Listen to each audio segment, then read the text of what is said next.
આજે તો ભાણિયાઓ માટે બનાવ્યા ઘરે Chinese pizza. So hello guys, મારું નામ છે કરણ અને આજે હું ઓફિસેથી ઘરે આવ્યો અને લાલો મૂવી જોઈ રહ્યો હતો. એટલામાં મારા બે ભાણિયાઓ આવ્યા, કિસુ અને બબલી. બંને એના પપ્પાની શોપ પરથી ચાઇનીઝ લઈને આવ્યા હતા અને મને કીધું કે આજે ચાઇનીઝ પિઝા ખાવો છે, તો મેં પ્રિપેરેશન ચાલુ કરી દીધી ચાઇનીઝ પિઝા બનાવવાની.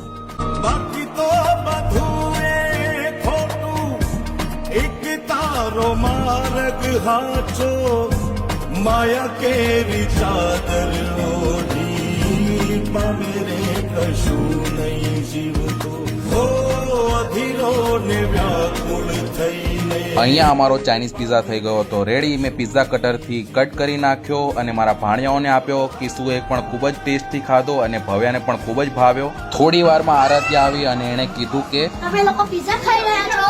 ત્યારબાદ મેં આરાધ્યા માટે પણ પિઝા બનાવ્યો અને એને પણ પિઝા ખૂબ જ ભાવ્યો અને ખૂબ જ ટેસ્ટી. ત્રણેય મજા કરી અને એન્જોય કરીને ખાઈ રહ્યા હતા.